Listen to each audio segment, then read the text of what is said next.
This tutorial is all about multiple exposures. Taking an image like this, combining it with another image to make it look like this. Or here's another example. Or this one. And here's another.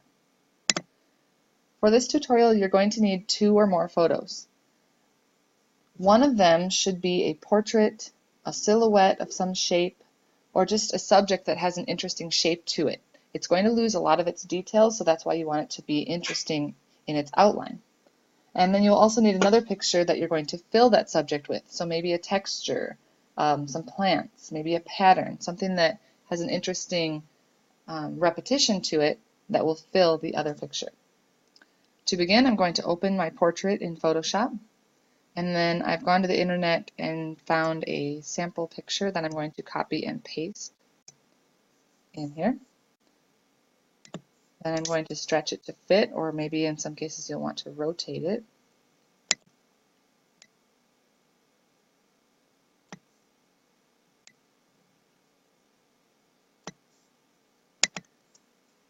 And then I'm going to unlock my background, which is the portrait, by double-clicking it, saying OK.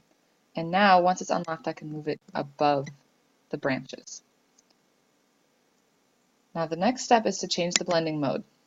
Lighten works really well, as does Screen, but you're welcome to try any of the other blending modes. But in this tutorial, I'm going to use Lighten.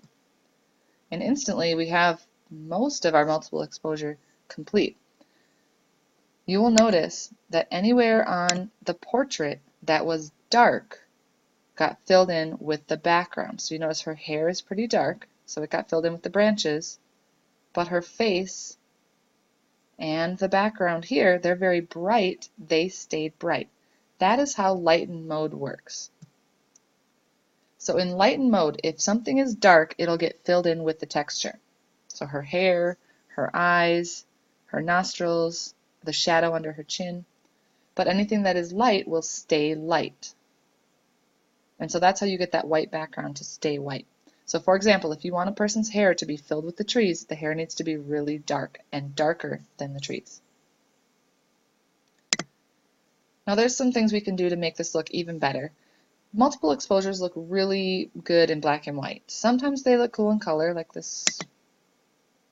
This one over here I thought looked better in color than in black and white. But let's just try it out. I'm going to do a black and white layer separate for each picture so that I can customize it. So now my trees are black and white. And then if I go to my layer 0, I'll do another black and white layer. And then I want to clip this layer to this one so that it's not affecting everything below it. So I'm going to Alt, hover between the 2 layers, and click. This is called a clipping mask. So now I can adjust them independently. Now if you have a really, really blue sky and you want to make it much brighter, you could go into this black and white layer and take your blues and pull them towards the bright end, towards the right, and do the same with your cyan. Now both of my pictures were very monochromatic to begin with, so that's not necessary on these ones. Then you can go in and do a levels layer.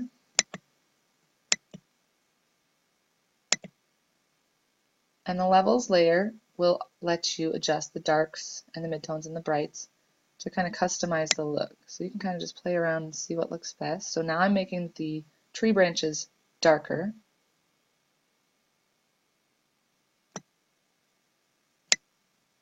And I'm making the brights in that image brighter. And I can do the same to her picture.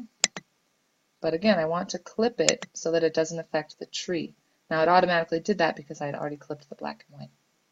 So now maybe I want more of her image to be filled with the tree branches, so I need her image to get darker. So I can take this dark slider and move it over. So she's going to get more and more filled with the tree branches. So you can kind of just play around with levels, black and white layer, clipping masks, and maybe even curves to adjust the tones in your image to determine what's going to show through.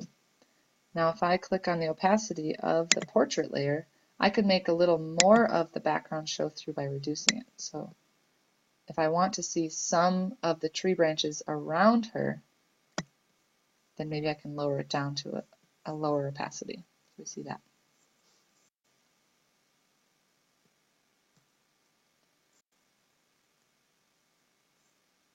Now in this image, I have rotated it, first of all, and then I also, let's back out here. You'll notice that there's this darkness in the sky here on the portrait in the background. What I did was, when I initially put the cityscape on top, the buildings were cutting off right at the edge of his face, but I wanted them to continue on into that white space. But they weren't the right tone to be able to do that. So I went onto my background and I used burn, and I burned the background. That's how it got darker blue here, or this dark color in the sky. And that's why those buildings are showing through past the edge of his face, because otherwise they wouldn't. And you'll also see here I used the black and white layer, and I took my blue and my cyan and I moved them all the way to the right, which rendered that blue and white cloudy sky to be completely white, so that it was disappearing off to the left of his face. And then I did a custom black and white just for the city, and I adjusted the blue and the cyan here, or just the cyan in this one, to make it brighter so that the sky in this picture also disappeared. Now in this one I decided to use screen instead of lighten. And I also did a selective color layer to kind of it was very blue, and I wanted to make it a little more warm, kind of pink. And I chose to let the images blend a little more naturally rather than filling her whole face with the flowers. It's just kind of over the top of them. And this one I also used screen to make the cactus. I like the cactus shape because it was the same shape as her head. So it looks like her hair is the cactus spikes. And in this one, if I back out a little bit, I wanted to show what could happen if I used a complete silhouette. So you'll see my layer 2 here. Let's turn some of this off.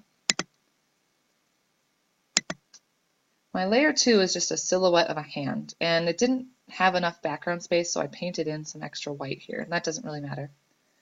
When I changed it to lighten, because it was completely dark,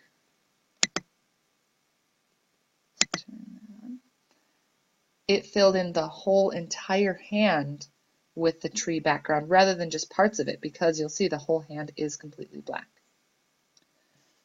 So that's a little bit about how to do multiple exposures. There's not really one exact way to do it. You just need multiple pictures, put them together, and change how they blend.